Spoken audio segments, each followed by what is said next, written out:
जैसे राहुल गांधी राजा के बेटे थे, लेकिन यदि वो लोकतंत्र में रहना चाहते हैं, जीना चाहते हैं, प्रधानमंत्री बनना चाहते हैं, तो हर व्यक्ति तक उनको जाना पड़ेगा, हर व्यक्तियों की समस्या को समझना पड़ेगा, तब वो एक बेहतर व्यक्ति बनेंगे। जैसे भगवान श्री राम बने थे, जन जन तक पहुंच करके लोगों की समस्याओं को समझे, वैसे ही जो कर रहे हैं। बहुत राजनीति में देर कभी नहीं होती है। अब्राहम लिंकन तो कितने बार हारे, कोई चुनाव नहीं जीता, लेकिन लास्ट में अमेरिका के राष्ट्रपति बने। तो लेट कभी नहीं होती है। जो चलता रहेगा उतनी ही सीखेगा, उसको उतनी ही, जो जितनी परीक्षा से होकर गुजरेगा उसके अंदर परिपक्वता उतनी बेहतर आएगी। तो राजनीति में देर नहीं होती है। पिछले 50-60 सालों तक रही है तो भी हम ही लोगों ने जिता करके उनको रखा था। अगर आज बीजेपी रही है तो उसको भी हम ही लोगों ने जिताया है। बस मैटर ये है कि 2014 के बाद एक परिवर्तन की आकांक्षा सारे भारतीय लोगों ने रखा, जिसको हम लोगों ने लग रहा है कि प्रियंका गांधी बनारस से खड़ी हो सकती हैं। क्या लगता है, मोदी जी को टक्कर देंगी या धराशायी हो जाएंगी? देखिए, पूरा बनारस जो है मोदी का फैन है। इस बात को याद रखिए। विदेश नीति जो हमारी है उसमें अच्छा काम किया, लेकिन इंडिया के अंदर जैसे कि अभी मणिपुर में महिलाओं के ऊपर बोलना, वो नहीं किया। पिछली बार ब्रिक्स सम्मेलन में वो नहीं गए और किसी और को भेजा, विदेश मंत्री को भेजा। तो जी, तो ये ना, इनको कुछ ऐसे नीतिगत कदम अलग से नहीं उठाने चाहिए। विश्वजीत कहाँ के रहने वाले हैं? ये भाई, मैं काशी बनारस के रहने वाला हूँ। बनारस के मोदी जी के संसदीय क्षेत्र। क्या लगता है कि मोदी जी फिर से आएंगे एक बार? आना है। बनारस का काफ़ी विकास किया उन्होंने। क्या लगता है, देश में अच्छा विकास किया? देश की भी अच्छे विकास हो रही है। मोदी जी को 10 में से कितने नंबर देंगे? 9 नंबर दे दूंगा। 9 नंबर। ये तो काफ़ी अच्छा होता है। हाँ, वो काफ़ी अच्छा विकास कर रहे हैं। बनारस को तो उन्होंने बनारस बना दिया है। कॉरिडोर का भी उन्होंने काफ़ी अच्छा विकास किया। पर्यटन के क्षेत्र में भी उन्होंने, टूरिज्म के क्षेत्र में उन्होंने काफ़ी अच्छा विकास किया है। युवाओं के लिए थोड़ी सी नौकरी चाहिए, इसीलिए मैं उनको 1 नंबर कम दिया हूँ। युवाओं के लिए थोड़ा उनको काम करना चाहिए, नौकरी चाहिए देश में। विकास काफ़ी प्रगति पे रही है। क्या लगता है कि जो विपक्षी पार्टियों ने इंडिया नाम से मोर्चा बनाया, उसका कितना प्रभाव पड़ेगा? अभी तो रिसेंट में देखे ही है कि जो वोटिंग सिस्टम हुई है उनका गिर गया है, ठीक है। तो कुछ ज़्यादा इफेक्ट नहीं पड़ेगा, मेरे को लगता है कुछ ज़्यादा इफेक्ट नहीं पड़ेगा, क्योंकि जो यात्रा कर रहे हैं लगातार स्टूडेंट से मिल रहे हैं, किसानों से मिल रहे हैं और सब्जी वालों से भी मिल रहे हैं, अलग अलग लोगों से मिल रहे हैं। इसका कितना प्रभाव पड़ेगा? देखिए, ये बहुत अच्छा है राहुल गांधी के लिए। देखिए, अगर आपको लोकतंत्र में अगर आपको जीना है, ठीक है, तो आपको धरती पे पैदल चलना पड़ेगा। राहुल गांधी जो कर रहे हैं वो बहुत अच्छा कर रहे हैं। आपको लोग तक जा करके जनतंत्र तक पहुंचना है तो बहुत बेहतरीन चीज़ है। जब तक आप लोगों को नहीं समझेंगे और नेहरू परिवार से होने के लिए नेहरू जी ने सारे लोगों तक जन जन तक पहुँच रखी थी। उसी तरीके से राहुल गांधी राजा के बेटे थे, लेकिन यदि वो लोकतंत्र में रहना चाहते हैं, जीना चाहते हैं, प्रधानमंत्री बनना चाहते हैं, तो हर व्यक्ति तक उनको जाना पड़ेगा, हर व्यक्तियों की समस्या को समझना पड़ेगा, तब वो एक बेहतर व्यक्ति बनेंगे। जैसे भगवान श्री राम बने थे, जन जन तक पहुंच करके लोगों की समस्याओं को समझे, वैसे ही जो कर रहे हैं बहुत बेहतर कर रहे हैं। क्या लगता है, वो काफ़ी देर नहीं हो गई उनको आते आते? राजनीति में देर कभी नहीं होती है। अब्राहम लिंकन तो कितने बार हारे, कोई चुनाव नहीं जीता, लेकिन लास्ट में अमेरिका के राष्ट्रपति बने। तो लेट कभी नहीं होती है। जो चलता रहेगा उतनी ही सीखेगा, उसको उतनी ही, जो जितनी परीक्षा से होकर गुजरेगा उसके अंदर परिपक्वता उतनी बेहतर आएगी। तो राजनीति में देर नहीं होती है।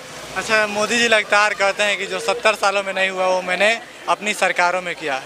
इसको लेकर आप क्या देखते हैं? देखिए, ये पूरी तरीके से नहीं कहा जा सकता। ये एक पॉलिटिकल स्टेटमेंट इसको कहा जा सकता है, क्योंकि हमारे देश में जितने भी प्रधानमंत्री रहे हैं सभी शानदार रहे हैं, चाहे वो कांग्रेस के रहे हों चाहे बीजेपी के हों।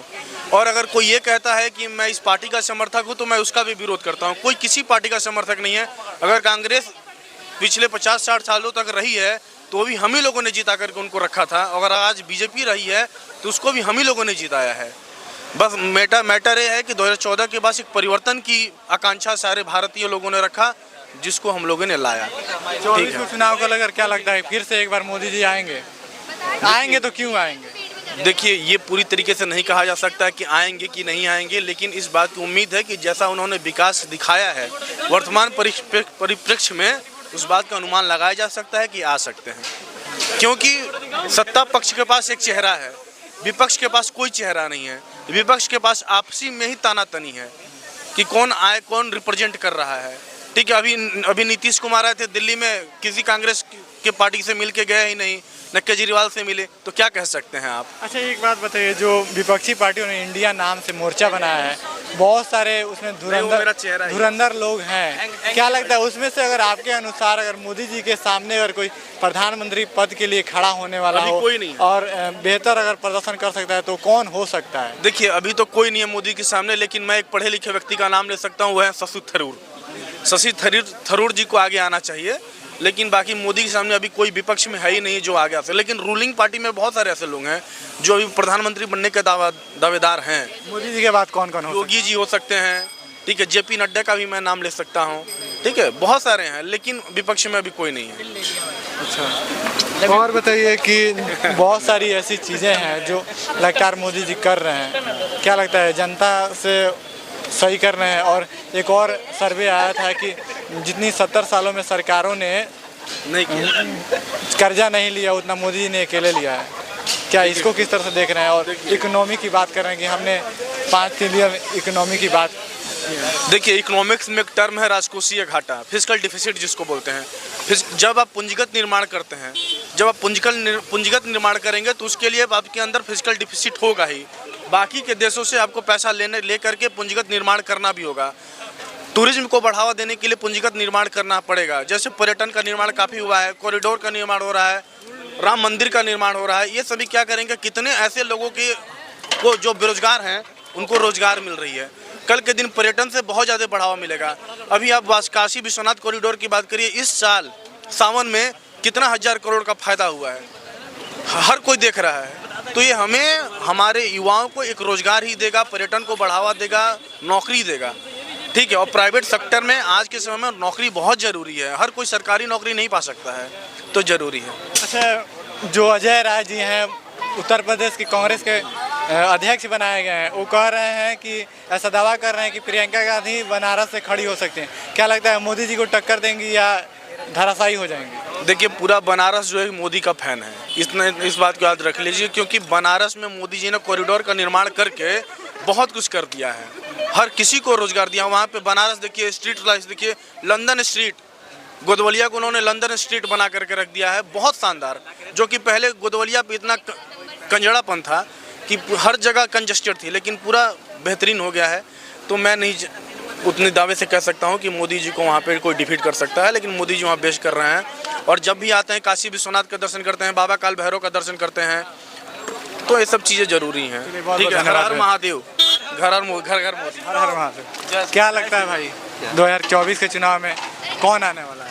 देखिए भाई साहब, विपक्ष में कोई है ना क्लियर जो। क्या नाम है आपका? मेरा नाम सुनंदन नागर है, कहाँ का रहने वाला? इंदौर MP से रहने वाला। अच्छा, क्या लगता है इंदौर MP में भी चुनाव होने वाले हैं, क्या लगता है शिवराज जी की सरकार आएगी? शिवराज सिंह चौहान पिछली बार तो हार गए थे, लेकिन लग तो रहा है कि इस बार आ जाएंगे। इस बार आ जाएंगे जी। कांग्रेस की पिछली बार सरकार आई, कांग्रेस के पास एक है ना क्लियर चेहरा नहीं होता पिछली बार भी, क्योंकि इनको राजनीति में ना ज्योतिरादित्य सिंधिया को एक युवा है, उनको एक मौका देना चाहिए था, क्योंकि बीजेपी में चले गए वो अब इसीलिए तो एक चांस वो भी हो रहा है कि बीजेपी इस बार जीत जाए MP में। जी। लोकसभा चुनाव को लेकर क्या देखते हैं? मुझे लगता है कि विपक्ष में कोई क्लियर चेहरा नहीं है इनके पास। इन्होंने इंडिया नाम से कोई ये एक गठबंधन भी बनाया है। तो सर देखिए अभी इंडिया नाम से, क्योंकि है ना लोकतंत्र में दोनों पक्ष को एक मतलब जोर होना चाहिए कि उनके पास भी ये भी। क्या लगता है जो विपक्ष में इंडिया नाम से मोर्चा बनाया है, वो उसमें से अगर कौन सा ऐसा चेहरा है जो मोदी जी को टक्कर दे सकता है आपके हिसाब से? मुझे तो नहीं लगता कि कोई दे पाएगा, क्योंकि है ही नहीं कोई। इसीलिए तो उन्होंने कितनी 36 या 38 पार्टियों को जोड़कर एक गठबंधन बनाया है, और मुझे नहीं लगता। और लोकतंत्र में चाहिए कि विपक्ष थोड़ा सा बलदार हो, लेकिन लगता नहीं कि इंडिया में भी। 10 में से कितने नंबर देंगे मोदी जी को? मैं नंबर के हिसाब से तो उन्होंने है ना विदेश नीति जो हमारी है उसमें अच्छा काम किया, लेकिन इंडिया के अंदर जैसे कि अभी मणिपुर में महिलाओं के ऊपर बोलना वो नहीं किया। पिछली बार ब्रिक्स सम्मेलन में वो नहीं गए और किसी और को भेजा, विदेश मंत्री को भेजा। तो जी, तो ये है ना, इनको कुछ ऐसे नीतिगत कदम अलग से नहीं उठाने चाहिए। बस उसके लिए मैं लगभग 7.5। 3 नंबर कहाँ कट रहा है? मैं वो यूँ ही कि आप विदेश नीति कितनी अच्छी बना लोगे, लेकिन देश के युवाओं को, देश के लोगों को अगर उसका फ़ायदा नहीं होगा। अब आप मणिपुर में कुछ बोल नहीं रहे हैं, अभी अविश्वास प्रस्ताव उनके लिए लाए, अब तक उसका कुछ हुआ नहीं है। ओम बिरला अपनी मनमानी चलती आ रही है और चलती ये हर सत्ता पक्ष का अगर अध्यक्ष होता है तो मुझे राहुल गांधी लगातार घूम रहे हैं युवाओं के बीच या किसानों के बीच या फिर अलग अलग जगह जा रहे हैं, आम जनता से मिल रहे हैं, इसका कितना प्रभाव पड़ेगा? प्रभाव तो कुछ तो पड़ेगा, लेकिन वो जो विदेश में जाकर अपने जो बयानबाजी कर रहे हैं, जैसे कि उनके बाप दादा जो थे पेरेंट्स, वो विदेश में जाकर ब्रिटिश ईस्ट इंडिया कंपनी के खिलाफ बोलते थे कि ये हमारे देश में लोकतंत्र नहीं आने दे रहे हैं या अपनी तानाशाही कर रहे हैं, और यही वहीं ऑक्सफोर्ड यूनिवर्सिटी में जाकर बोल रहे हैं कि देश में लोकतंत्र खतरे में है। तो कहीं ना कहीं इनको अपने शब्दों का चयन कुछ सोच समझ कर करना चाहिए, क्योंकि ये आप इंडिया में हैं तो आप राजनीति कर सकते हैं, लेकिन विदेश में जाकर आप है ना इंडिया को रिप्रेजेंट कर रहे हैं, और वहाँ जाकर आपको शब्दों का चयन थोड़ा सा सोच समझ कर करना चाहिए। तो राहुल गांधी जो हैं भारत में राजनीति कर रहे हैं, मगर विदेश में जाते हैं तो भारत के तौर पे, एक भारतीय के तौर पे जाते हैं तो भारतीय जैसा बात करें, क्योंकि वहाँ पे राजनीति नहीं होनी चाहिए। जी, राजनीति एक देश की सीमा के अंदर होनी चाहिए, विदेश में नहीं होनी चाहिए मेरे हिसाब से, और वहाँ तो अपने शब्दों का चयन थोड़ा सा सोच समझ कर ही करना चाहिए। चलिए भाई, बहुत बहुत धन्यवाद।